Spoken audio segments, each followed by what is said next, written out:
सारे सवाल market live सुबह 10 बजे सिर्फ इंडिया न्यूज बिजनेस पर। नमस्कार, एक बार फिर से स्वागत है आप सभी का इंडिया न्यूज बिजनेस के खास शो मार्केट लाइव में, और मैं हूं आपके साथ कंचन ऑटेल। जैसे कि हम देख रहे हैं बाजार में एक अच्छा खासा एक्शन हमें देखने को मिल रहा है, चाहे बात निफ्टी की हो, चाहे बात सेंसेक्स की हो, चाहे बात स्टॉक स्पेसिफिक हो। काफी ज्यादा जोरदार एक्शन बाजार में बना हुआ है। अब चाहे वो इलेक्शन इसके पीछे का कारण हो या कोई और रीजन इसके पीछे और भी हो सकता है, ये सारी जानकारी लेंगे आज के खास पैनलिस्ट से। सबसे पहले स्वागत करते हैं आज के खास पैनल का, उसके बाद शुरुआत करेंगे मार्केट लाइव की। हमारे साथ जुड़ चुके हैं लोकेश सेठिया जी।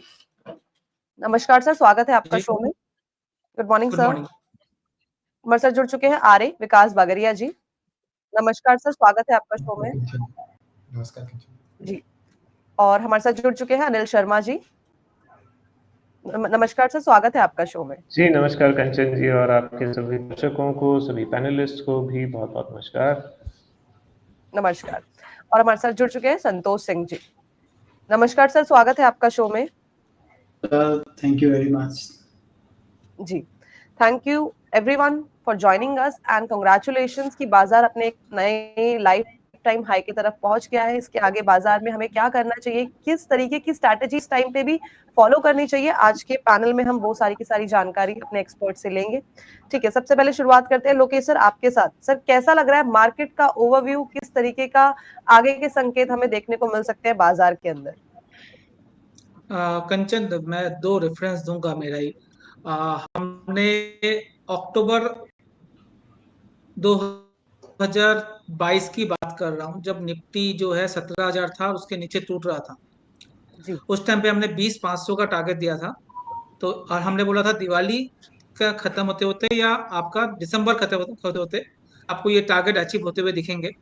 तो 20,500 आज आ चुका है। जो दिवाली का जो हमने टारगेट दिया था, दिवाली या ईयर एंड तक जो आपको मिलना है 2,500 पॉइंट्स, ऑलमोस्ट 3,500 पॉइंट का मूव आपको वहां से देखने को मिल चुका है।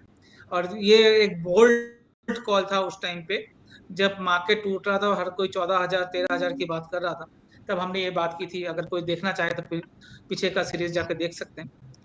उसके बाद कंचन, नवंबर सीरीज में जब स्टार्टिंग हो रहा था तब भी मार्केट करेक्ट हो रहा था। 19,000 से 18,000, 20,200 से 18,800 तक आया था मार्केट। जब हमने बात की थी, हमने नवंबर के फर्स्ट वीक की बात है, जब हमने इलेक्शन एनालिसिस किया था, जब बिफोर इलेक्शन हमें क्या लग रहा है मार्केट, तब मैंने आप लोगों को या आपके इंडिया न्यूज के दर्शकों को स्पेशली हमने ये इन्फॉर्म कर दिया था कि 21,500 तक, मुझे 500 से 700 तक का टारगेट हमें लग रहा है। बट मेरा ये एक्सपेक्टेशन नहीं था जब 1,500 पॉइंट का मूव एक ही मंथ में, नवंबर मंथ में और दिसंबर के फर्स्ट वीक में आ जाएगा। ये हमारा जो टारगेट 21,700 का था, वहां से 2,700 पॉइंट की रैली की हम बात कर रहे थे, वहां से 1,500 पॉइंट की रैली आपको अभी देखने को मिल गई है। तीसरा, लास्ट मंडे की बात है, जब एलेक्स जी साथ में थे, तो मैंने वहां पर भी बोला था दिसंबर मंथ में सेंटर रैली की आप वेट कर लीजिए, सेंटर रैली आने वाली है और सेंटर रैली होने वाली है। वहां से हमने 900 पॉइंट का रैली अभी देख लिया है। तो कहने का मतलब ये है, मैं ये टारगेट की बात नहीं कर रहा हूँ, जब मैंने 21,500 बोला या 20,500 बोला या 22,000 बोला, वो ज्यादा इंपॉर्टेंट नहीं है। डायरेक्शन क्या है मार्केट का, मेरे बात से आपके दर्शक को ये करना है, मार्केट का डायरेक्शन क्यों कहाँ है। क्योंकि मैक्सिमम जो आपके दर्शक हैं या मैक्सिमम रिटेल इन्वेस्टर है, वो निफ्टी में ट्रेड नहीं करते, वो स्टॉक स्पेसिफिक रहते हैं। तो हमें शॉर्ट करना है या लॉन्ग करना है, वो आपको दिमाग में रखना है। ये एक माइलस्टोन है, ये आता रहेगा। जब 21,500 आएगा शायद हम 23,000 की भी बात करेंगे। बट ये डायरेक्शन कहाँ जा रहा है, आने वाला 3-4 साल 5 साल इंडियन मार्केट के लिए बहुत अच्छा है। बीच में छोटे मोटे हिकअप आते रहेंगे। एक कॉशन साथ में मैं और रख के चल रहा हूँ। कॉशन ये है, जो लास्ट वीक भी और उसके पहले वीक में भी मैंने बात की है, जब बुल रन होता है, जब मार्केट चलता है, उसमें 3 चीजें चलती हैं, गधा भी चलता है, घोड़ा भी चलता है और खच्चर भी चलता है। हमें घोड़ा में रखना है, गधे और खच्चर से अवॉइड करना है, क्योंकि यहाँ पर फंसने के चांसेस ज्यादा होते हैं, क्योंकि गधे और खच्चर भी घोड़े से ज्यादा तेजी से चलते हैं। तो हमें लगता है वो ले लेना चाहिए, वहां पर बचना चाहिए। अदरवाइज कोई दिक्कत नहीं है, स्टे इन्वेस्टेड, पैसा बनेगा। अब मुझे लगता है सर, प्री बजट तक मुझे लगता है हम 21,500 तक भी पहुंच सकते हैं। मेरा टारगेट मई तक का था, इलेक्शन तक का। मैं जिस हिसाब से मोमेंटम हमें मार्केट में दिख रहा है, ये मोमेंटम मुझे लगता है आपको 1,000 पॉइंट का रैली और भी दिखा सकता है। वो बजट तक ही हो सकता है, फेब के बजट तक भी। तो बजट से लेके मई तक का मेरा टारगेट अभी 21,500 से 21,700 है। फिर देखते हैं आज के लिए क्या करना है। आज के लिए आप इस भाव में अगर आप रिस्क लेना चाहते हैं तो ले सकते हैं, मगर आपको लेना है आधा लॉट लेना, मतलब आधा लॉट कहने का मतलब है अगर 2, 5, 10 लॉट लेते हो आप तो 5 लॉट लीजिए। एक जो लेते हैं उनके लिए नहीं है ये मार्केट, क्योंकि बहुत ज्यादा गैप अप हुआ है, थोड़ा सा सेटल डाउन होने दीजिए, उसके बाद लीजिए। आपका स्टॉप लॉस 20, 200, 20, 250 का होना चाहिए। कैरी कीजिए इसको पोजिशनली 21,500 तक का। जी और सेम थिंग बैंक निफ्टी। अब हम मुझे बैंक निफ्टी बहुत ज्यादा बुलिश लग रही है, निफ्टी से ज्यादा बैंक निफ्टी मुझे अब ज्यादा बुलिश लग रहा है। उसमें से ICICI bank, HDFC bank, Canara bank, ये हमारे टॉप पिक में होंगे। इसमें ध्यान रखिए, मुझे लगता है बैंक निफ्टी अपने लाइफ टाइम हाई में 1-2 दिन के अंदर आ सकता है, जो 46,400 या 46,500 है। उसके बाद मुझे लगता है यहाँ पे भी आपको 4800 तक, 1000 तक का रैली आपको देखने को मिल सकता है। लास्ट वीक मैंने बोला था 1500-2000 का पॉइंट का मूव आपको 7-10 दिन में देखने को मिलेगा, वो आ चुका है। बट अभी भी और यहाँ से 2-2,500 पॉइंट का मूव आना है। अभी डे ट्रेडिंग ना करें, डे ट्रेडिंग में नुकसान होने के चांसेस ज्यादा रहेगा। पोजिशनली बेट करें और साथ में स्टॉप लॉस जरूर लगाएं। जी जी। कंचन। तो बाजार के ऊपर जो अभी नजरिया है लॉन्ग टर्म के लिए वो अच्छा नजरिया है, 21,700 750 तक के लेवल हमें देखने को मिल सकते हैं। और साथ ही साथ बैंक निफ्टी में इस टाइम पे एक अच्छी खासी नजर बनाए रखें। सर ने अभी स्टॉक ऐसे बता दिए हैं, लेकिन अभी स्टॉक स्पेसिफिक रिकमेंडेशन हम सर से लेंगे, क्या लेवल्स क्या टारगेट्स उसके बारे में बातचीत कर लेंगे। ठीक है, अब चलते हैं विकास सर के पास। विकास सर, क्या राय बनती है बाजार को लेके? हाँ देखिए कंचन जी, लास्ट 2-3 शो से जब भी अपने मार्केट लाइव पे आ रहे हैं, लास्ट 2-3 वीक से जैसे ही जब से निफ्टी ने 18,800 का लेवल को डिफेंड कर लिया था, तब से मैं बोल रहा था कि 20,250, 20,450। इनफैक्ट लास्ट में भी मैंने बताया था कि 19,900 का लेवल को बाजार ने डिफेंड कर लिया है। बाजार में बुल रन है 20,400, 500। तो ये बुल रन अभी भी कंटिन्यूड रहेगा। निफ्टी ने ऑल टाइम हाई को एक gap up run away candle के साथ गैप अप करके एक क्लोजिंग दिया था फ्राइडे को। तो देन ऑल्सो ये समझ में आ गया था कि बाजार पॉजिटिव है। सेकेंडली जो मैं एफआईआई का डेटा ट्रैक करता हूँ वो भी मैं बता रहा था कि एफआईआई नवंबर के स्टार्टिंग पे डेरिवेटिव्स में और स्टॉक फ्यूचर्स में जहां शॉर्ट थे, वहां 1 दिसंबर में दोनों में ही वो लॉन्ग आ गए एंड उनका पोजीशन एकदम से पूरा सपोर्ट किया। तो that means they were anticipating and उनका शॉर्ट कवरिंग बहुत तेजी से चल रहा था। जो कि आप लोग कैश मार्केट का डेटा भी देख रहे हो तो कैश में भी उनका बाइंग लास्ट वीक में 10,000 समथिंग करोड़ का देखने मिला था। तो अभी भी बाजार में पॉजिटिवनेस है। अब निफ्टी के लिए जो इंपॉर्टेंट सपोर्ट जोन है 20,250 इंटरमीडिएट, और लॉन्ग टर्म के लिए भी 20,000 का सपोर्ट जोन है। आने वाले दिनों में 21,000 और 21,750 तक देखने मिल सकता है। और वहीं बात कर लेता हूँ बैंक निफ्टी की। देखिए बैंक निफ्टी को कैचअप नहीं कर पा रहा था, ब्रेकआउट देकर रुका हुआ था, बट निफ्टी के हिसाब से चल नहीं पा रहा था। अभी बैंक निफ्टी में क्लियर कट ब्रेकआउट है। जब तक ये अभी 45,500, 45,000 के ऊपर मेंटेन कर रहा है, तब तक बैंक निफ्टी में बहुत तेजी है। पहला टारगेट 46,500 तक जाता लग रहा है और उसके ऊपर 40-70 के रैली को मिस कर दिया। जो लोग थोड़े से ये था कि इलेक्शन के रिजल्ट आएंगे तब हम लोग एंटर करेंगे, तो क्या होता है कि वो जो रैली मिस कर गए उनके लिए भी बैंक निफ्टी में जगह है। बैंक निफ्टी में या तो हेज पोजीशन बनाई या तो कॉल ऑप्शन डिप्स पे ले एंड हायर लेवल्स के लिए बैंक निफ्टी को प्ले कर सकते हैं। जी कंचन जी ठीक है, तो बाजार का जो ओवरव्यू है वो हमें अच्छा दिख रहा है। साथ ही साथ अच्छे खासे लेवल आने वाले टाइम पे हमें देखने को मिल सकते हैं। अगर किसी ने निफ्टी की रैली को मिस कर दिया है तो वो इस टाइम पे बैंक निफ्टी की कैचअप रैली को पकड़ सकते हैं, वहां से अच्छा खासा मुनाफा कमा सकते हैं। ठीक है अनिल सर, क्या राय बनती है बाजार में? अब कॉन्फिडेंस आता हुआ दिख रहा है मार्केट के अंदर? जी बिल्कुल कंचन जी, मैं जैसे कहता आ रहा हूँ हमेशा से, आपके शो पे मैंने दो बातें प्रमुखता से कही हैं और आज भी मैं उन्हीं दोनों बातों को कहूँगा। पॉइंट नंबर 1 जो है मेरा ये है कि मार्केट जो है कोई स्टैटिक चीज़ नहीं है, ये हमेशा अपना रूप रंग वगैरह बदलता रहता है। तो इस टाइप का एक बहुत अच्छी अपॉर्चुनिटी हमारे सामने आई थी अक्टूबर एंड में, जब मार्केट ने 200 डे मूविंग एवरेज को टच किया था। तो 18 850 का उस टाइम लेवल था और वहाँ से अभी करीब करीब हमें शायद 1700 पॉइंट हम रिकवर कर चुके हैं। और मुझे बहुत अच्छे से याद है, मैंने उस टाइम कहा था कि आप थोड़ा पैसा अपने पास रखिए, लेकिन आप इस बात की भी क्लैरिटी रखिए कि आपको वो पैसा हमेशा के लिए अपने बुक्स पे नहीं रखना है, उसको डिप्लॉय भी करना है। डिप्लॉय करने का बहुत अच्छा पॉइंट ये है, आपको कोई टेक्निकल एनालिसिस वगैरह बहुत ज़्यादा करने की ज़रूरत नहीं है। और अगर आप निफ्टी डेरिवेटिव्स में या निफ्टी 20 वगैरह के थ्रू मार्केट को प्ले करना चाहते हैं तो 200 डे मूविंग एवरेज ऐसा एक सैक्रोसैंक्ट लेवल है जहाँ पे अगर आप कैश पोजीशन अपनी बना के चल रहे थे और वहाँ पे कैश डिप्लॉय नहीं करते हैं तो वो एक बहुत बड़ा रीजन है आपकी अंडर परफॉर्मेंस का. It's like unpardonable mistake in the markets as we say. तो वो एक बहुत अच्छा लेवल था. वहाँ से हमने सवा महीने के अंदर 1700 पॉइंट का गेन्स हमने देख लिया है. और ये 1700 पॉइंट्स को अगर हम मार्केट के टर्म्स में डिफाइन करें तो इट इज़ लाइक 7-8%. जो मतलब एक एफडी का रिटर्न आपको साल भर में आता है वो आप इंडेक्स में बहुत सेफली प्ले करते हुए भी महीने भर के अंदर अगर इतना परसेंट कर लेते हैं, बहुत अच्छी चीज़ है. तो ये ऐसी अपॉर्चुनिटीज मार्केट आपको देता रहता है. So that was point number 1. मैंने साथ में एक चीज़ और कही थी बार बार कि हमारे पास मार्केट को नीचे और ज़्यादा नीचे जाने का कोई कारण मुझे नज़र नहीं आ रहा था उस समय, और वो बात सही भी हुई. हालांकि मुझे मार्केट बहुत ज़्यादा भागता हुआ भी नज़र नहीं आ रहा था. तो ये जो ग्रोथ आई है अभी, ये थोड़ी सी अप्रत्याशित ज़रूर है मेरे लिए. मैं इसकी उम्मीद नहीं कर रहा था कि इतना जल्दी इतना अच्छा रिकवरी मार्केट देगा.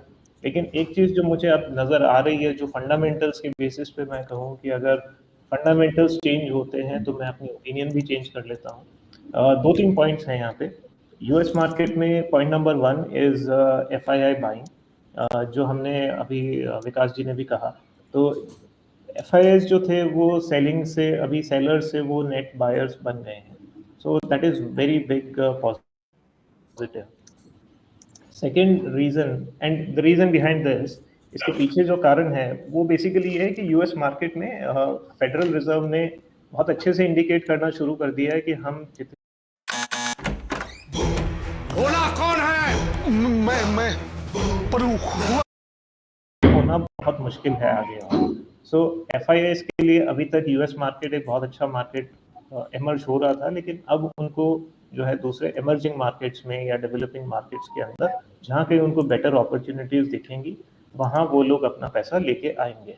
सो that is very big reason behind the FIIs turning buyers now.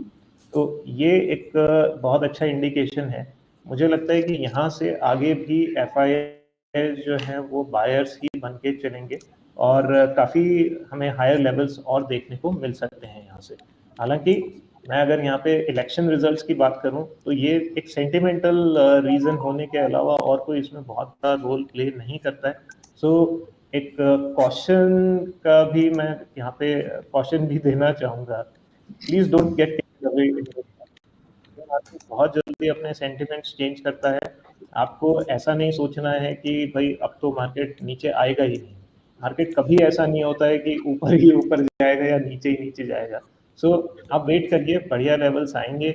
अगर बेंचमार्क इंडिसेस की बात करूँ, निफ्टी की बात करूँ, तो निफ्टी अपने जो एक ट्रेडिंग रेंज है उससे थोड़ा सा बाहर निकल गया है और मुझे लगता है कि अभी एक छोटा सा रिट्रेसमेंट बनता है. तो वो एक अच्छा लेवल हो सकता है. आंख बंद करके इन्वेस्ट मत कीजिए, वो कोई सही अप्रोच नहीं है. और इसके अलावा जैसे मैं हमेशा से ही कहता आ रहा हूँ कि ये तो इंडेक्स है जहाँ पे आपके पास टॉप 50 कंपनीज जो कि वेरी वेल डिस्कवर्ड हैं उनका एक कंबाइंड सम आपको नजर आता है. लेकिन इसके अलावा जो एक्शन है, जो लार्जर एक्शन है, वो तो स्टॉक स्पेसिफिक होता है, जैसे लोकेश जी ने भी कहा. तो वहाँ पे बहुत अच्छे रिटर्न्स हमें देखने को मिले हैं. बहुत सारी कंपनीज हैं. न्यूजेन सॉफ्टवेयर, जैसे मैंने आईटी सर्विसेज के अंदर कहा था कि बहुत अच्छी अपॉर्चुनिटी यहाँ पे नजर आ रही है. तो वैसे ही और भी बहुत सारी अपॉर्चुनिटीज हैं जो कि हम आगे सेक्शन में शायद डिस्कस करेंगे. लेकिन कहने का मतलब ये है कि यहाँ पे भी आपको अंडर वैल्यूएशन के पॉकेट्स नजर आते हैं. आप थोड़ा सा धैर्य रखिए. जब मार्केट गिरता है तो हाथ पैर फुला के एकदम ऐसे नहीं कि सब कुछ छोड़ छाड़ के बेच के भाग जाना है, और जब मार्केट बढ़ता है तो भी ऐसा नहीं कि जो हाथ लग रहा है वही खरीदना है. इतना ऐसा बिहेवियर जो है इन्वेस्टर्स के लिए ये अनुकूल नहीं है. तो मेरा मानना ये है कि धैर्य रखें, शांति से काम लें. मार्केट हमेशा अपॉर्चुनिटीज देता रहता है. एक बात जो बहुत अच्छी कही गई है ना, there is always a bull market somewhere in the world. So India इतना बड़ा मार्केट है कि इसके अंदर कई सारे वर्ल्ड्स हैं. इसके अंदर आपको हमेशा अपॉर्चुनिटीज मिलती रहेंगी. बस थोड़ा सा ध्यान से देखना है. अपॉर्चुनिटीज की कोई कमी नहीं है यहाँ पे. जी जी ठीक है.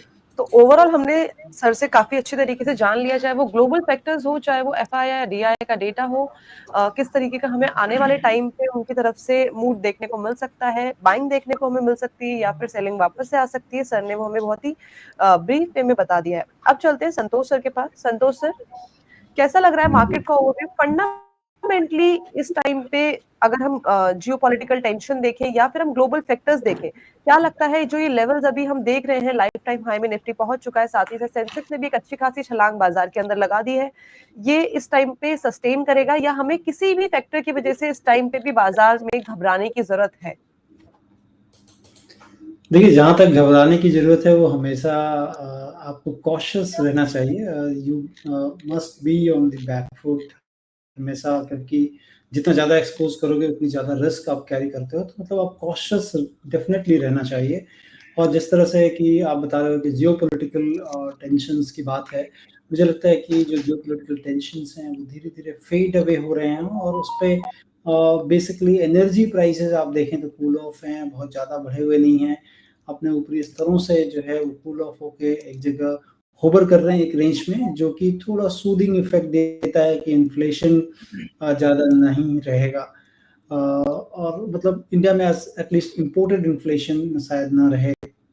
दूसरा ऑन द फ्रंट ऑफ जो है इलेक्शन रिजल्ट जो इवेंट रिस्क की तरह देखा जा रहा था, वो भी अब नाउ इट इज़ बिहाइंड।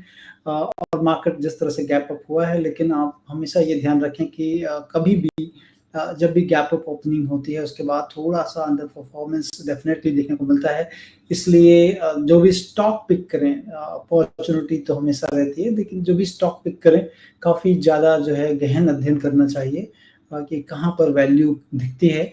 और मुझे आज भी लगता है कि जो एक बैंकिंग सेक्टर है, अगर वैल्यू के तौर पे देखें, जो कि लास्ट टाइम मैंने कहा था कि यहाँ पर एक डबल टॉप फॉर्मेशन है, टेक्निकली थोड़ा-सा दिख रहा था गड़बड़, लेकिन फंडामेंटली दिख रहा था कि जितनी भी वैल्यू है at this point in time market के जितने हाई होने के बावजूद वो बैंकिंग स्टॉक्स में है, और that too on a PSU bank side अगर आप देखें, अपॉर्चुनिटी साइज अभी भी compare to the private banks काफ़ी ज़्यादा दिखती है।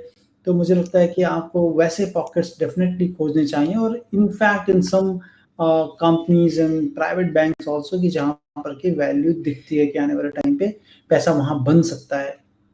तो वैसी जगह पर डेफिनेटली लगाना चाहिए जहाँ पर अपॉर्चुनिटी साइज गोइंग फॉरवर्ड ज़्यादा हो, जहाँ पर प्रेसिंग नीड हो कि ये चीज़ें बढ़ सकती हैं, सेक्टर एक्सपैंड हो रहा है या कंपनियां एक्सपैंड हो रही हैं bye it's investment into growth assets. तो ऐसी जगह पर डेफिनेटली आपको उस पॉकेट में पैसे लगाने चाहिए, और बहुत सारी कंपनियां हैं ऐसी जहाँ पर कि अभी भी वो अपॉर्चुनिटी दिखती है स्पेशली। और आप देखें कि ये जो रैली है वो that is backed by the PSU. जो पीएसयू स्टॉक्स हैं वहाँ पर कोई भी फंडामेंटली अगर अच्छी कंपनी हो तो वहाँ पर आपको ध्यान रखना चाहिए, क्योंकि अभी भी सेंटिमेंट्स काफ़ी बदला हुआ है, क्योंकि इलेक्शन रिजल्ट्स भी आ गए उसके पहले से ही।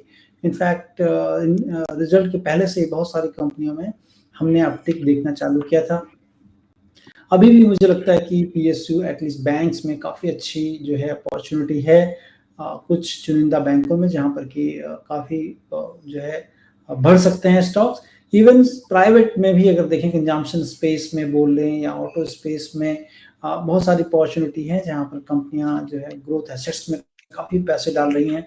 और मुझे लगता है कि मैनेजमेंट जब अपने बिजनेस में पैसे डाल रहे हों तो इन्वेस्टर्स को भी डेफिनेटली सोचना चाहिए, क्योंकि मैनेजमेंट जो कि अनुभव है इतने दिनों का, वो अगर पैसे डालना है बिजनेस में तो हमें एज एन इन्वेस्टर भी सोचना चाहिए। अगर मैनेजमेंट नेट एंड क्लीन है, बैलेंस शीट अच्छी है, उनके जो रिकॉर्ड्स हैं अच्छे हैं, तो मुझे लगता है कि वहाँ एक अपॉर्चुनिटी बन सकती है। तो अपॉर्चुनिटी की पॉकेट्स हर जगह हर मौसम में रहती है, तो आपको उस जगह को ध्यान रखकर रिस्क को मिटिगेट करते हुए कि इतनी हाई पर गए हैं तो वहाँ कुछ रिस्क डेफिनेटली हो सकते हैं, लेकिन अपॉर्चुनिटी भी एज वेल है मुझे लगता है। जी, ठीक है। तो ओवरऑल बाजार में इस टाइम हमें कॉशियस जो सर ने जो बताया वो हमेशा बना के रखना चाहिए, देखना चाहिए कि आपका रिस्क रिवॉर्ड रेशियो क्या है, और सही समझ से बाजार के अंदर कारोबार करना चाहिए। ठीक है, संतोष सर से भी राय ले ली। हमारे साथ जुड़ चुके हैं अंकुर सक्सेना जी, एक बार उनका भी स्वागत कर लेते हैं। नमस्कार सर, स्वागत है आपका शो में। बहुत शुभकामनाएं। जी, ठीक है। सर बाजार कैसा लग रहा है इस टाइम पे? अगर हम ओवरऑल फैक्टर देखें तो काफी सपोर्टिंग फैक्टर्स बाजार में निकल के आ रहे हैं, चाहे वो जीडीपी का वो हो, नंबर्स हो, चाहे हम बाजार के लाइफ टाइम हाई की बात करें, चाहे वो सोना चांदी हो, चाहे वो क्रूड हो, सब जो हमारे चीजें हैं वो काफी ज्यादा सपोर्टिंग है बाजार को लेके। आपको क्या लगता है बाजार इस टाइम पे आगे चल के किस तरीके के हमें नंबर्स दिखा सकता है, किस तरीके के लेवल्स दिखा सकता है? ऑलराइट, तो देखिए चारों तरफ हरियाली नजर आ रही है। आपने जिस तरीके से आंकड़े गिनाए हैं, निफ्टी हो, बैंक निफ्टी हो, गोल्ड हो, कमोडिटीज हो, क्रूड हो, सब जगह हरियाली नजर आ रही है। एंड इनफैक्ट जो दर्शक लगातार इंडिया न्यूज बिजनेस को देखते हुए आ रहे हैं, उनकी जानकारी में होगा कि हमारा कॉशियसली बुलिश रहा।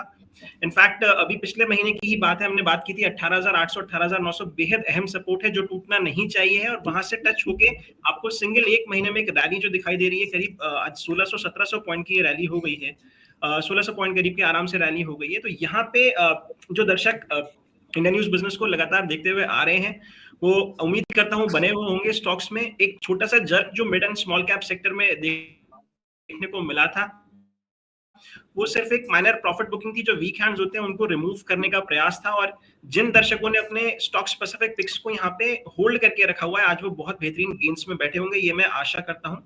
और यहाँ पे 20,500 पे जब हम ट्रेड हो रहे हैं निफ्टी में, तो कहीं ना कहीं जायज से एक थोड़ी सी प्रॉफिट बुकिंग जरूर बनती है। इस हफ्ते मुझे लगता है कि हम 20,350 से 20,750 से 400 पॉइंट की रेंज में बने रहेंगे। यहाँ पे थोड़ी सी माइनर प्रॉफिट बुकिंग, थोड़ा सा पैसा घर लेके जाना चाहिए है। आगे दिसंबर है, FIS छुट्टी पे जाएंगे, थोड़े से वॉल्यूम्स ड्राई अप होते हुए नजर आ सकते हैं, बट एक जायज सी थोड़ी सी प्रॉफिट बुकिंग, बट हाँ लंबी अवधि से मध्यम अवधि में बाजार में बने ही रहना चाहिए है। यहाँ पे मुझे फिलहाल ऐसा कोई कारण नजर नहीं आता है, ना ही ग्लोबल सिनेरियो के चलते हुए, ना ही कोई डोमेस्टिक सिनेरियो के चलते हुए, कि आप बाजार को शॉर्ट करें। हमने हमेशा से कॉशियसली बुलिश अप्रोच रखी है, तो यहाँ पे मेरा मानना ये है कि हमें अभी भी बुलिश स्टैंस के साथ ही बाजार में बने रहना चाहिए। माइनर प्रॉफिट बुकिंग जायज बनती है इन स्तरों पे, मगर हाँ लंबी अवधि में स्टॉक स्पेसिफिक जो हमारा क्राइटेरिया है उस पर बने रहें और मुनाफा बनाते रहें। जी, ठीक है। तो सर ने अपनी राय दे दी है कि बाजार के अंदर आपको मुनाफा बनाते रहना चाहिए और इस टाइम पे आपको अपनी पोजीशन को मेंटेन करके चलना चाहिए। ठीक है, अब